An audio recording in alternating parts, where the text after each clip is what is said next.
ಸಾಧನೆ ಸಮಾವೇಶ ಮಾಡೋಕ್ಕೆ ಏನೂ ಸಾಧನೆ ಮಾಡಿಲ್ಲ. ಹೀಗಾಗಿ ಇದು ಕಾಂಗ್ರೆಸ್ಸಿನ ಆಂತರಿಕ ಸಂಘರ್ಷದ ಒಂದು ಶಕ್ತಿ ಪ್ರದರ್ಶನ. ಹಿಂದೇನು ಹಾಸನಲ್ಲಿ ಮಾಡಬೇಕಾಯಿತು, ಬೇರೆ ಬೇರೆ ಕಡೆ ಮಾಡಬೇಕಾಯಿತು. ಈಗ ಅದು ಈ ರೀತಿ ಸಾಧನಾ ಸಮಾವೇಶದ ಹೆಸರಿನಲ್ಲಿ ಮೈಸೂರಿನಲ್ಲಿ ಆಗ್ತಿರೋದು ಭಾಳ ಸ್ಪಷ್ಟ.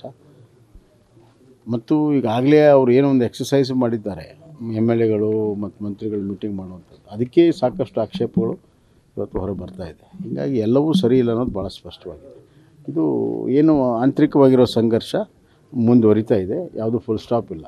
ಹೈಕಮಾಂಡ್ ಎಲ್ಲಿವರೆಗೂ ಸ್ಪಷ್ಟತೆ ಕೊಡೋದಿಲ್ವೋ ಇದು ಮುಂದುವರಿತಿದೆ. ಮತ್ತು ಹೈಕಮಾಂಡ್ಗೂ ಈಗ ಗೊಂದಲ ಬೇಕಾಗಿದೆ ಅಂತ ಅನಿಸ್ತಾ ಇದೆ. ಕುರ್ಚಿಗಾಗಿ ಶಕ್ತಿ ಪ್ರದರ್ಶನ ನಡೀತಾ ಇದೆ ಆಗಲೇ ಹೇಳಿದೆ. ಮತ್ತು ಬೇರೆ ಯತ್ನಾಳ್ ಅವ್ರದ್ದು ಏನಾದರೂ ಗರ್ವಾಪ್ಸೆ ಆಗ್ತಾರೆ ಸರ್? ಯಾಕಂದರೆ ನಿನ್ನೆ ಒಂದು ಸೋಷಿಯಲ್ ಮೀಡಿಯಾದಲ್ಲಿ ತಮ್ಮ ಖಾತೆಯಲ್ಲಿ ಹಂಚ್ಕೊಂಡಿದ್ದಾರೆ, ನಾನು ನ್ಯೂಸನ್ನು ಕೊಡ್ತೀನಿ ಅನ್ನೋದು.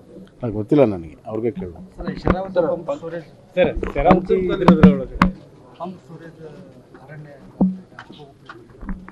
ಇಲ್ಲ ನೋಡಿ, ಪಂಪ್ ಸ್ಟೋರೇಜು ಅದು ಅತ್ಯಂತ ಕಡಿಮೆ ಖರ್ಚಿನಲ್ಲಿ 2000 ಮೆಗಾವ್ಯಾಟ್ ಉತ್ಪಾದನೆ ಮಾಡೋದಿದೆ.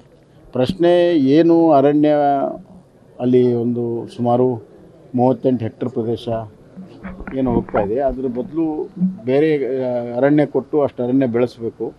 ಮತ್ತು ಅಲ್ಲಿನೂ ಸುತ್ತಲೂ ಅರಣ್ಯ ಏನಿದೆ, ಇತರ ಅರಣ್ಯಗಳನ್ನು ಕಾಪಾಡಬೇಕು. ಈಗಾಗಲೇ ಕೆಲವು ಷರತ್ತುಗಳ ಒಂದಿಗೆ ಕ್ಲಿಯರೆನ್ಸ್ ಸಿಕ್ಕಿದೆ, ಆ ಷರತ್ತನ್ನು ಪಾಲನೆ ಮಾಡಿ ಮಾಡಬೇಕು ಅಷ್ಟೇ. ಸಿಗಂದೂರು ಸೇತುವೆ ಏನು ಲೋಕಾರ್ಪಣೆ ಆಯಿತು ಸರ್, ಅಲ್ಲಿ ಶಿಷ್ಟಾಚಾರ ಉಲ್ಲಂಘನೆ ಆಗಿದೆ ಅಂತ. ಶಿಷ್ಟಾಚಾರ ಯಾವುದು ಉಲ್ಲಂಘನೆ ಆಗಿಲ್ಲ.